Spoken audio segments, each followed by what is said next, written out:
All right, welcome to another episode with Chef Del here at Diet Daze.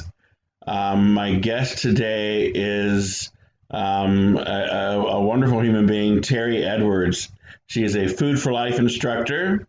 She, with PCRM, if you haven't heard of PCRM, that's the Physicians Committee for Responsible Medicine out of Washington, D.C., an amazing organization that advocates for health, for the vegan diet, and animal rights as well. So they're a powerhouse and have done a lot of lobbying in Washington for a lot of the changes that you see in the USDA food pyramid. Terri is also certified through the Cornell course for plant-based. What do we call that? I always mess up the name of it, and I work there, so I should be shame on me. Cornell plant-based nutrition course, and has a wonderful website. We'll talk about it in just a little bit. But I wanted to start by getting Terri to tell us a little bit about her journey to a plant-based diet. Terri, welcome. Thanks for being here. Thank you for inviting me. Glad to be here. Thank you so much. So, you had a journey that started. Well, let's start it with your health. Your health. You had health issues going back to when? Oh, my health problems started when I was 35 years old. I'm 53 now. So they actually started early for me. Some things started even earlier than that. When I was 19, I was very fit and looked like the picture of health. But at 19, I found out I had high cholesterol and couldn't figure out why because I was active, not overweight, not the typical, you get the report from your doctor, but and it wasn't terribly high, but it was high for a 19-year-old. And I also was dealing with I found the first lump in my breast at 19 years old, Wow. which really scared me and sent me, of course, directly to my physician and tests. And I have something called fibrocystic breast disorder. And so a lot of the ladies listening to this and watching this probably are familiar with that. It's very common. And so you get random lumps, sore lumps. And so by the time I was 30, I had had two mammograms and one ultrasound for suspicious lumps. Got to the point where, I was just always fearful of, was it going to be cancer? And so those things started very early. And then as I got older, hit my 20s, hit my mid 20s, and had my daughter, that is when I started also having issues with weight and struggling with keeping the weight off. I gained 70 pounds when I Wow. had her, which I do not recommend. But that really was the start of the yo-yo dieting for me after I had her. I'll never forget. I don't know how old my daughter was. Probably, I don't know, a year old or something like that. And I had gone to Subway to pick up dinner and you carry it in a little bag. And then I needed to go to the pharmacy. It's called CVS right beside Subway. And so I went in and I was carrying her on my hip and had my sub sandwiches in my hand and waiting in the checkout. And there was a young, fit, when I say young, he was probably about my age, mid to later 20s, young man, a man standing behind me, and I'm oohing and on over her and talking to her. And he said, "Oh, she's precious. I can't believe you're having another one so soon. When are you due?" And I was like, Oh. "Oh, you should have seen me. My brain, I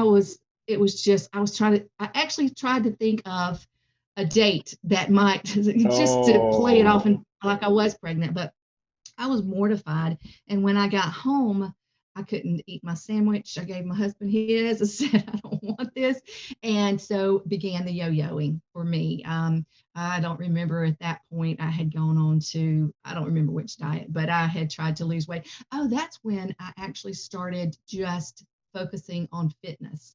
Um, I began a regiment of walking and running 10 miles at a time, multiple times a week, riding my bike 20 miles at a time. I was investing 2.5 or more hours a day, 6 days a week to fitness.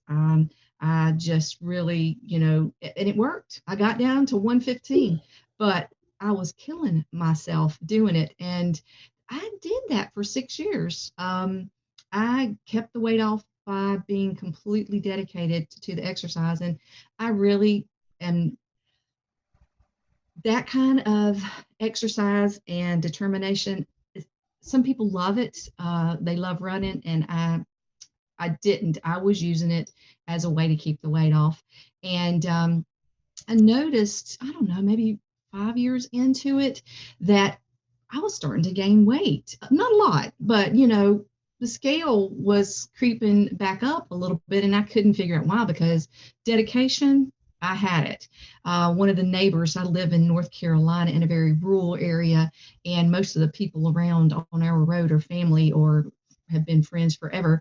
And they used to say I was as faithful as the sunrise, because they would see me going out, rain, snow, anything. I was going out to do my walking and running. But when the weight started coming back on, I got discouraged a little bit, and I came across an article in a magazine. And actually, at that time too, a little bit before that, I was featured in Shape magazine that you see on the stands.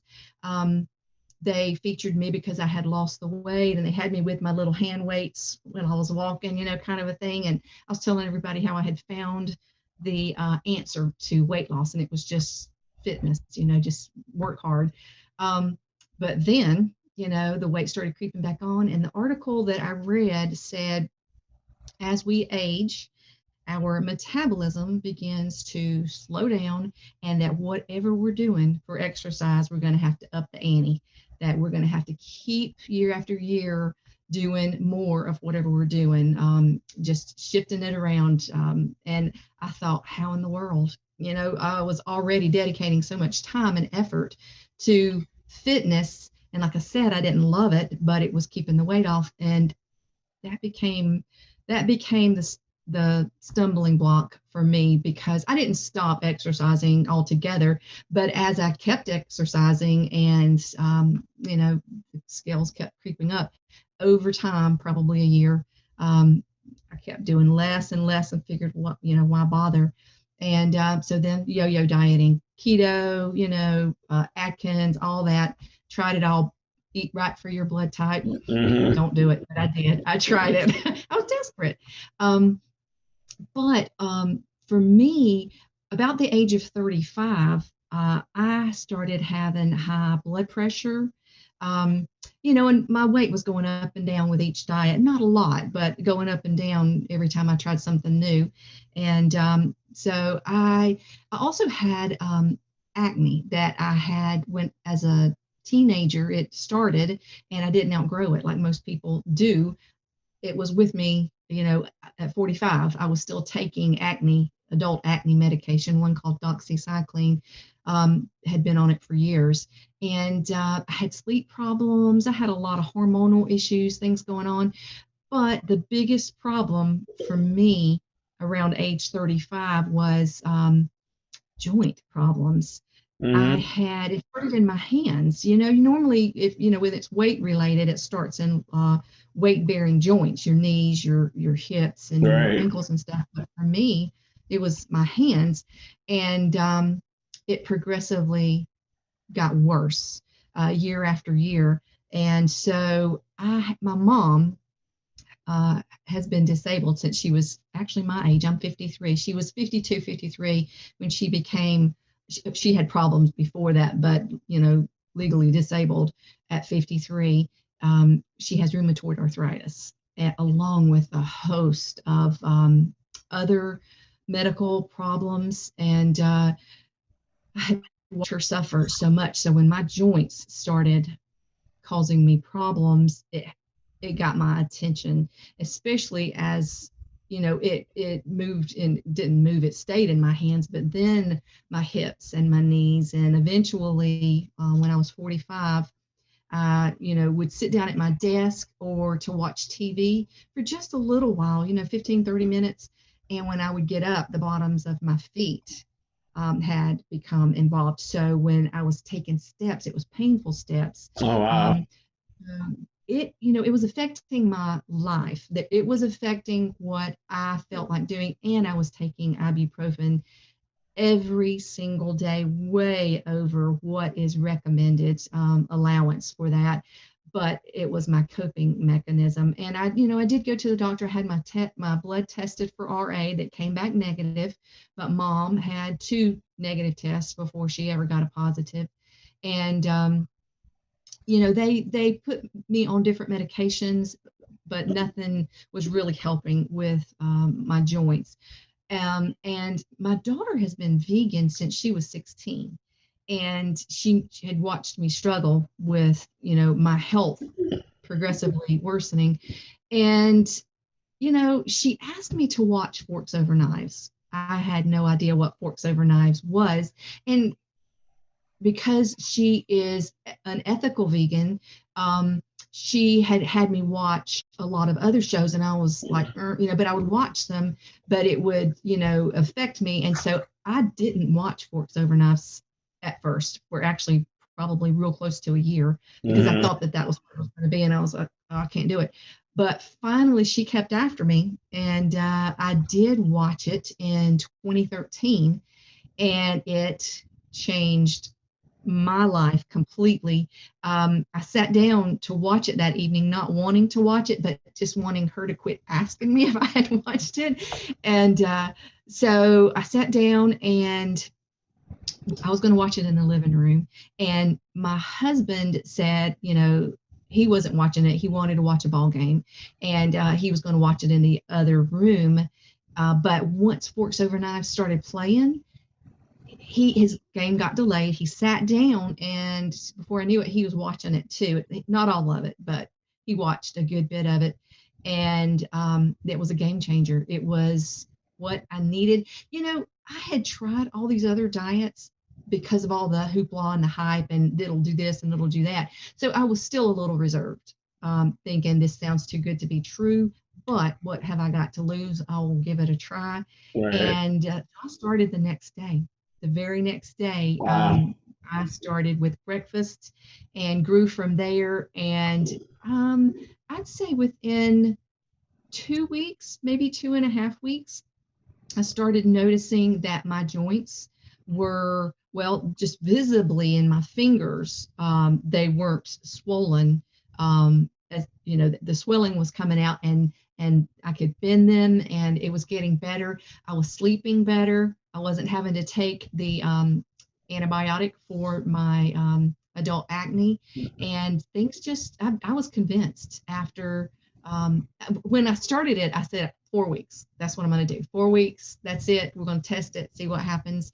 But 2.5 to 3 weeks in, I said, no turning back now. This is the first time that I changed my diet. I knew I needed to lose weight, but I was mainly doing it for medical reasons. It was the first time that I wasn't just watching the scale to see if I had lost weight, which I was losing weight. But I didn't even have to look at the scale because, my joints felt so much better. So I was convinced. We turned it around and never looked back. So now I'm completely medication free. And your husband did it with you. He did. He did. He came on board when I finished watching Forks Over Knives. He had gone on to his ball game, but I was I was stunned. I think the things that hit me most were because they had all those scientists and those physicians on there, and I was like, I've been to all of these doctor visits trying to figure my health out and get help. If this is true, why did nobody say any of this to me? Why did they not even offer it as an option? So I was still in that stunned phase, but I went into the bedroom where he was watching the ball game, and I said, I don't know what you're doing, but 4 weeks, I'm going to do what we were just looking at to see if it would make a difference. Now, my husband didn't have major health problems. He had very high cholesterol, but that was really it at that point. His cholesterol was over 300. And he wanted to be supportive, and he wanted his wife back, I think, too, because he had watched me suffer so much. We couldn't even hold hands. Like when we were younger, we were high school sweethearts. We would hold hands like this, we'd lace our hands together. And over the years, that was out. If we wanted to hold Oh, hands, it was wow. at most like this. We couldn't spread my fingers apart. I mean, it would send me in so much pain. So, it affected him more than I even realized.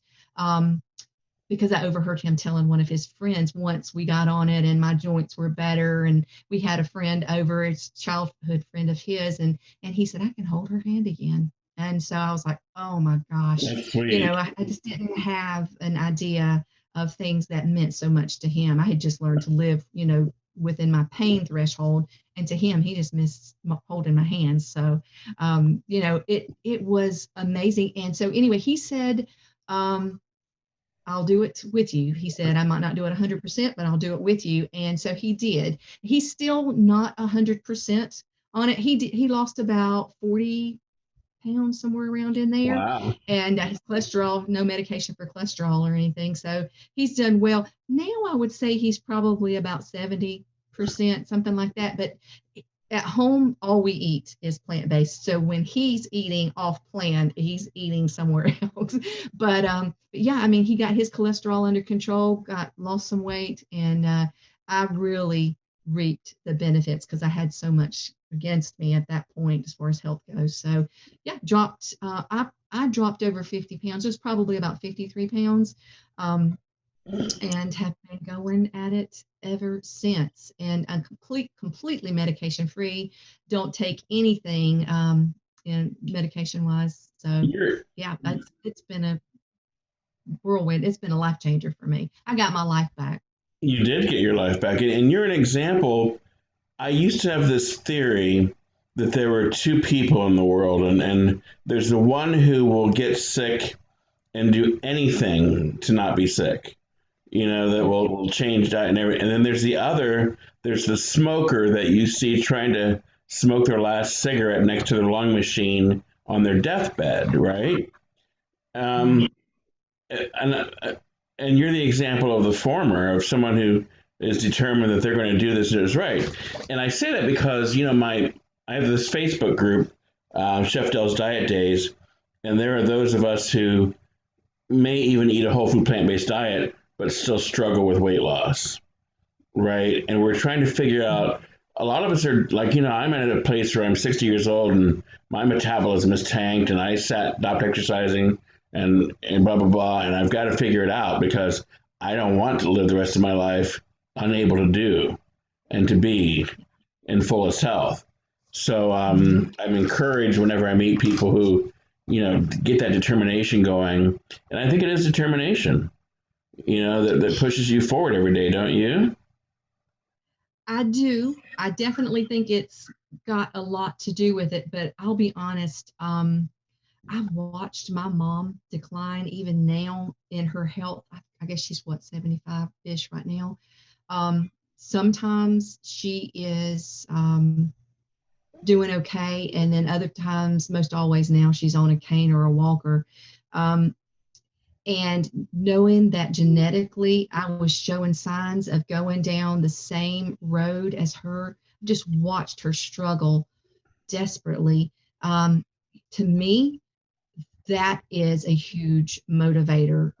Definitely, I don't want to go down that path. I've seen her struggle and be trapped in her own body Right. for all these years. So yeah, definitely. I think as far as motivation for most of us, my health is a huge motivation just in itself. But then when I've got a picture, staring back at me because my mom and I are close and I see her every week, I see her, even now when I'm visiting with her on Sundays, and know that I could be right there, I could be right there still reaching for a doorknob and setting my hand, on fire from the pain. And, to me, that's that's the biggest motivator. A lot of people ask me sometimes, what else, what can they do to help stay motivated? And especially in the beginning, now as part of my work, I have to do it anyway. But in the beginning, before I did a career switch, um, just reading something 15 minutes, 10 minutes a day, every single day that is geared towards plant-based reminded me of the validity of what I was doing. I already felt it, in my body. I knew it, but I was constantly, I know people, you and everybody else who has done this have so many people questioning you about it. And so I needed to shore that up. I was living it, so I knew it was working, but I had to immerse myself, at least a few minutes every single day, whether it was online or with, the multiple documentaries, just something every single day to make me be very confident and secure in what I was doing. And even if, something went wrong, I knew the science backed it up, and not really for other people, but just for myself. That is another thing that kept me from slipping back into my old ways, just because the information stayed fresh all the time. But you went further than that, though, really. I mean, from the 20 minutes a day to getting your certificate at eCore and then at PCRM, where was the motivation? What took you from 20 minutes a day to those deep immersions into these courses? I mean, it's a lot of work. The eCore course is a lot of work.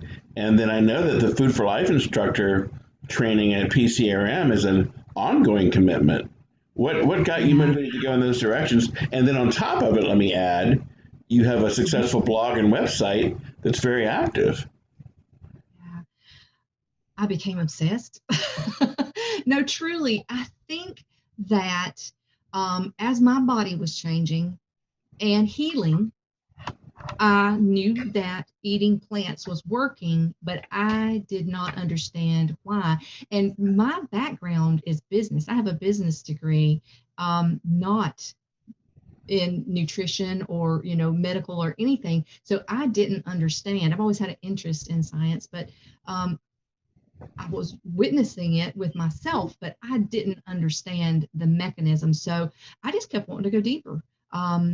I think probably after watching Forks Over Knives, like I mentioned, all the doctors on there. So I am, my husband thinks I'm crazy. I'm taking notes and, just getting obsessed, and I want to understand, So I was taking down their names and their books. And then I just, with those, I was spending more than 15 minutes a day, way more.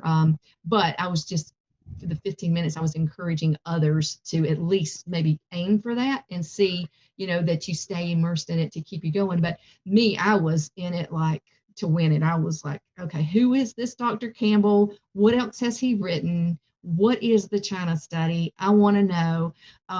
So yeah, I mean, after watching that documentary, I watched others, but one of the first things I did was watch or read the China study, and then shortly after that, whole.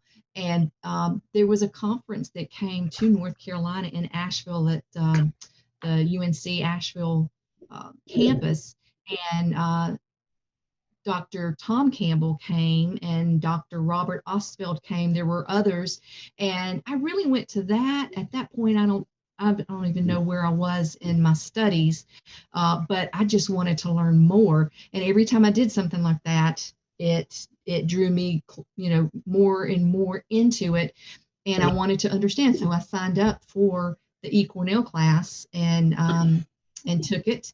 And of course, that leads to get you in even deeper. And I was thinking, man, this has worked. That was one thing. When I don't know, maybe 6 months in, I had lost, all the weight, or not all of it, but a lot of it. I wanted some documentation of it. So I went to my physician and I said, I really don't need you. I just want some documentation, and I want to tell you what I've done. And so I went in, and, the numbers, I knew that they were going to be great, and everything was great. And he said, what are you doing? And I said, plant-based. And he said, oh, I think there were 4 or 5 physicians in that practice at the time. And he said, most of us are plant-based. And I was like, okay, Wow. why? Okay, why? If y'all are all plant-based, did nobody mention that to me? And he said, because most people wouldn't adhere to it, most people, wouldn't be interested in it. And I felt um, I was a little bit angry. I mean, I wasn't angry towards him, but in my heart, I was angry. And I thought, well, if you aren't going to tell anybody, somebody needs to. And that's when I signed up with the physicians committee and decided I want to go in. I wanted to go into specifically medical facilities and teach plant-based nutrition. And as a food for life instructor, you can teach anywhere. It can be any venue that you want to. But I made a beeline for the medical facilities because the doctors, I found out later, felt like if they told somebody to go plant-based, which they believed in, obviously they were doing it themselves, they didn't have the resources that they needed to help then guide the people to do it. So it's sort of like they would be, just say you should try this, but I don't have any information for you. So I made a beeline straight for those offices when I became a physicians committee food for life instructor, and that's where I've been teaching wholeheartedly the classes because I wanted to be the resource that was missing. That one's you, I think, isn't it? That was me.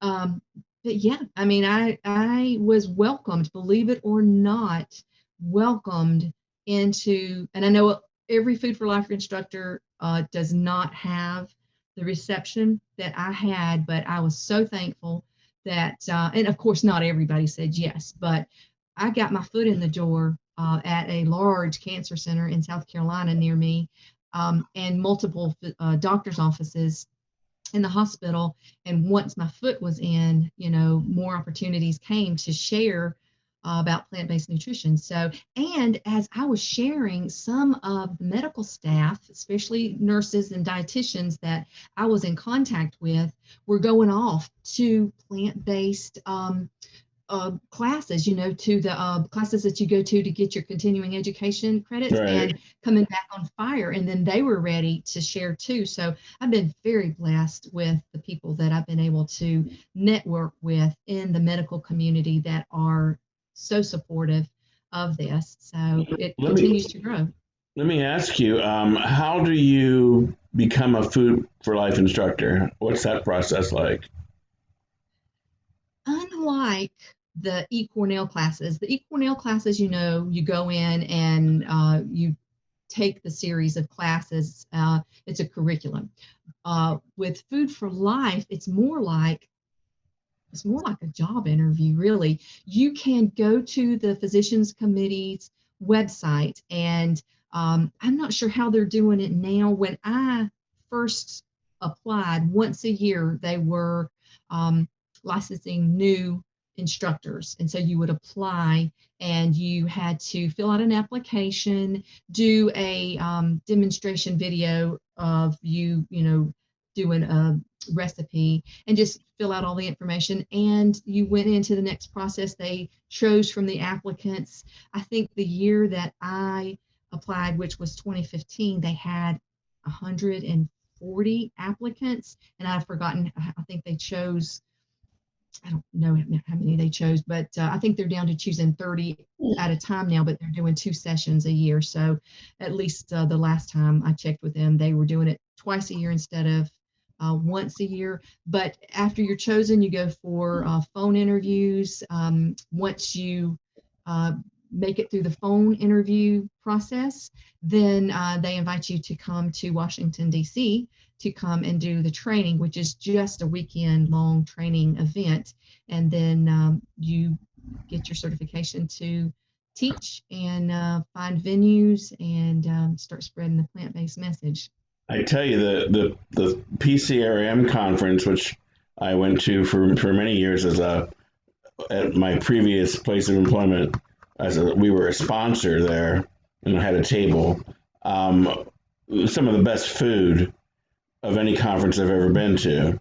I mean, Oh they yeah. and they got the hotel there, which is the Grand Hyatt Regency, to do this Mhm. menu, and it was just fabulous. You know, it was really amazing. But it was also amazing to see the number of medical professionals, because you get continuing education credits there, who came in there not knowing what they were getting into and leaving changed by the experience because of the science. You know, it Right. was really an amazing process. Yeah, So, I've seen that happen so many times when they come in and they didn't realize what they were coming into. And you know it because at the end of each lecture, they're the ones saying, I'm a physician at such and such. And they're asking the questions because they're surprised by it. But yeah, that's life changing because they're the tip of the spear. Once they become convinced or at least interested, and start working with some patients, then it spreads. yeah, it's amazing to watch. A great conference too. The science is just amazing.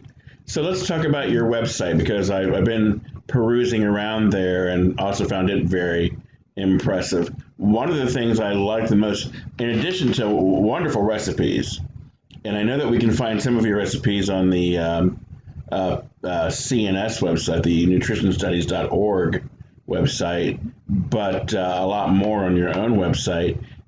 Most impressive to me, the thing that I think people need the help with is the menu planning. So you have a Mhm. menu plan that you show on your website. Can you talk about that for a little bit? I've tried the website, started out in 2014, just trying to share some recipes with family members, and it took off way more than what I had imagined. And it takes up most of my time now, even more than teaching, obviously, because we're in the pandemic right now. But before that, I started focusing in on the website, and I wanted to share not only recipes, but guidance. I mean, we've got success stories on there because that's great motivation for folks who are wanting to get started, but also some hand holding for because we are saying go plant based. Here's some recipes, but so many people go, I'm still lost. I need a little bit of hand holding. Show me how to get started. So I try to include beginner guides, beginner grocery lists, all those things that I get questioned about the most so that we can hopefully help navigate them. But in one of Dr.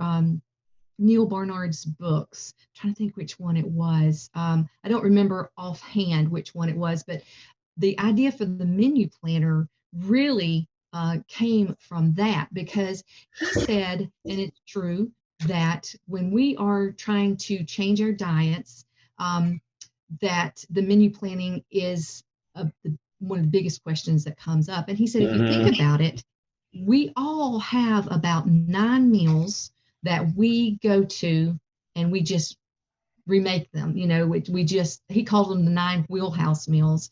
We remake those, the ones we're comfortable with. You don't even have to look at the recipe anymore. Most of the time, you've got what you need in your cabinets because when you're at the grocery store, it's in the back of your mind and you're picking them up. And he said to go plant based, what you really need to do is change out those 9 wheelhouse meals to be healthier plant based options. And so, to break it down, we start with the first 3 meals. Think of meals that you already like that are plant based. And most of us, even if you've never been plant based before, like some plant based meals. It might be vegetable soup, might be potato soup, might be a portobello mushroom burger or a black bean burger, or it could be anything, a pasta salad. There's just so many things. So think of 3 meals that you already like and put those 3 down. And then for the next 3, think of 3 meals that you already like that are not plant based, but could fairly easily be made to be plant based. So you might think of things, for me, it was like spaghetti. Spaghetti at our house was very already in a wheelhouse, but it was the ground beef version of it.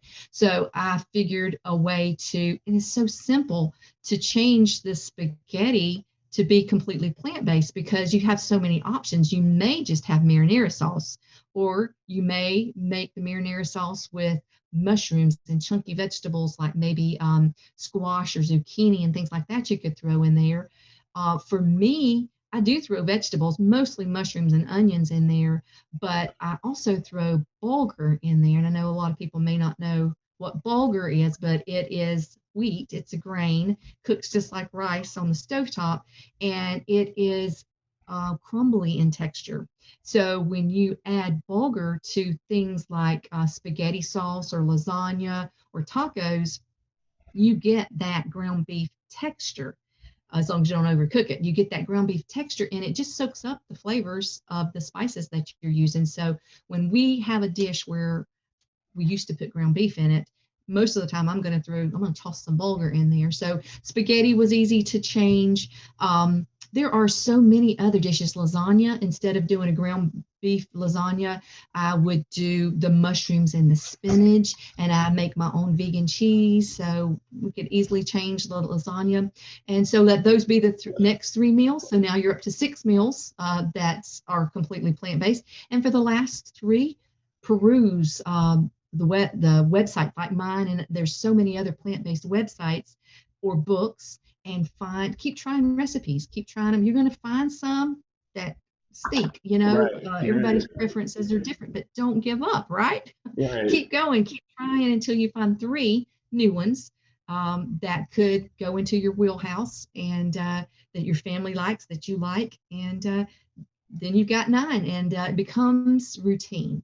Once you get that established, like for menu planning, you keep all that you need in your cupboard. And instead of when you're coming home from work or wherever and you're exhausted and you're driving through and see McDonald's and who knows what else on the sides, you don't as easily give in to that because you've got what you need at home. You're not even going to have to look at the recipe because you've got it memorized. And most of my wheelhouse meals are really quick meals. So, I could pull a chili together in a matter of 15 minutes. So I can keep Right. driving past all that and get home and have dinner, even if I'm tired and even if I'm starving, I can be eaten in 15 minutes. So it makes it very doable. Yeah, it really is a good thing to have and a good tool. And I love that, you talk about, and most people don't really think of this, they kind of do a big dive off the deep end of the pool into unknown territory with recipes. And I'm all about, no, take the familiar, take what you know, and learn how to adapt it. And for Mhm. some things, it's just as easy as taking the oil out of a vegetable soup dish, right? For others, maybe a little bit more adaptation. But if you learn those things, ways to adapt, it's a lot easier, and it's a lot easier to get your family on board if it's familiar. We're doing Mhm. taco night, and we've changed out a few things, but it's pretty much the same thing. So I love that. So very well done. Very well Thank you. done. Try to make it as easy as possible because people are intimidated. And anytime you try something new, you're a little, afraid of how you're going to make it work. So I think as easy as we can make it, it makes it more doable, or people are a little more willing to at least try it. And that's another thing I tell folks, especially in the classes, don't set your mind and say, okay, I'm convinced I'm going to do this for the rest of my life, because um, I think that you easily tire out, or you easily say, I'm overwhelmed with this. But if you do like I did, thankfully, and just say 4 weeks, I'm going to do it for 4 weeks, and so that's manageable. That doesn't seem so overwhelming, and so you begin to make changes, and gradually you got into 4 weeks and it wasn't as difficult as you thought. And if you're feeling better, then you say, I'm not stopping because the scale is liking me, my Right. joints are liking me, and we've Right. done it for 4 weeks. And so you push out. So you don't have to worry about what you're going to be doing 3 years from now. Just make small commitments and see, test your body, see for yourself if it's working for you, and you know and it does, it works. So hopefully that will be enough motivation to keep going, to keep feeling better, and Well, have quality of life. and then ultimately, I mean, unless some people don't need to become food explorers. I'm a food explorer. So I'm always looking for the new and for the different. And I encourage people to, when they get comfortable enough, to step out of their comfort zone and try something new, because they'll be pleasantly surprised at how good a lot of these foods are, you know. I grew up on a pretty standard American diet. We ate meatloaf and fried chicken and ham steaks and spam and all of those very traditional, a lot of Southern meals for dinner. But I grew up out of that, you know, at some point. And when I went to work for a vegetarian restaurant, I discovered this whole array of foods I'd never thought about before. And I'm like, oh, okay, I get it. You know, this is exciting and new, and this still tastes good. So makes all the difference if you can just become a little bit of that explorer. Yeah, I think you're right too. I eat more variety now than I ever did before because I'm from the South. I guess you could tell that. Um, but you get stuck into those family recipes and patterns and don't branch out. But when you go plant-based, it kind of encourages you, I won't say forces you, but it encourages you to try some new stuff. And um, I had never even steamed an artichoke before I went plant-based ever. There's so many things that have been new to me, and I was missing it the whole time. I had no idea what I was missing. So, Yeah, yeah, I think once people get a little more comfortable with plant-based and begin to explore, it's a great journey, you know. yeah, awesome. Well, this has been a lot of fun and great catching up with you and a lot of great information. I hope maybe we'll get to see you again at a conference or an event somewhere down the road. I hope so. I'm ready for normal, you know. Yeah, well, I wish you much continued health to you and your family, and we're all ready for normal, I think, so I hope it's coming soon. I do too. Thank you for inviting me to do this. It's great to see you, and I do hope that we'll get to work together again sometime in the near future. So, Well, we just have to make it happen. yeah, I would love that. All right, thank you, Terry. Take care. Thank you. Bye, Dale. Bye Bye, bye. everybody.